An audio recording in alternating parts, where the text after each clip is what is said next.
goyang Tangan pun dah macam Newton lah. Okey. Kalau tangan ada bacaan lah. Aku kg tau, bukan Newton lagi tau.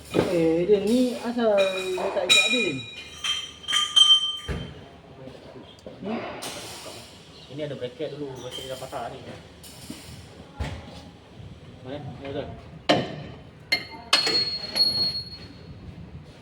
Kau gegar sekali tu tak erak. Ada goyang.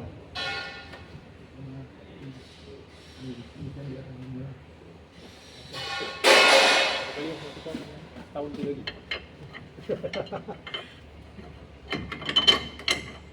Tapi yang besar ni dia nak Skru dia memang pakai skru asal balik.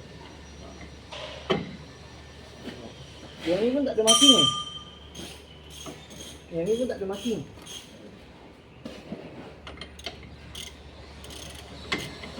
nanti dia ketak sikit lah bagi dia buka.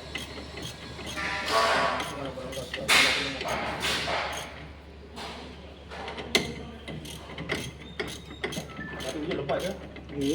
Tapi tak ada tempat tau, ada tempat tu kan. Aku semua barang tak dapat. Ini jangan pusat tu. Kalau pusat yang ni biasa-biasa okey lah. Kalau kena pula kena tempat yang bau bikin rumah tu.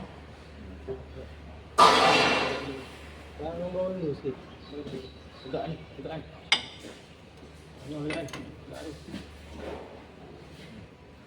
Kalau nanti kena turun nanti Yalah, lagi. nanti nak masuk meja kan. Turun dulu bawa ketat kan. Sana dah. Tanggal. Bola.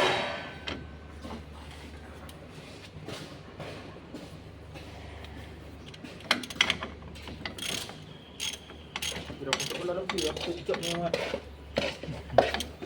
Kan. Masa berjalan cepat tak ada. Budak macam hujan lebat tu. Angin kuat oh, saya tidur bawah lori, angin tolak sampai kompresor.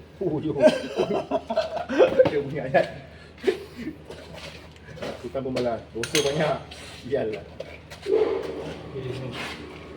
Terus tu ah. Terus tu.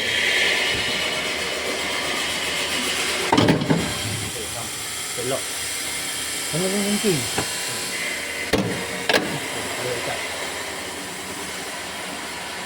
Ni ada apa-apa je? Nak isi barang ke weh? Ya, siap. Ni ada tong minyak kosong ke ada isi? Basic. Kasih aku lah. Dia. Ambil semua. Nanti aku bagi kau kosong boleh?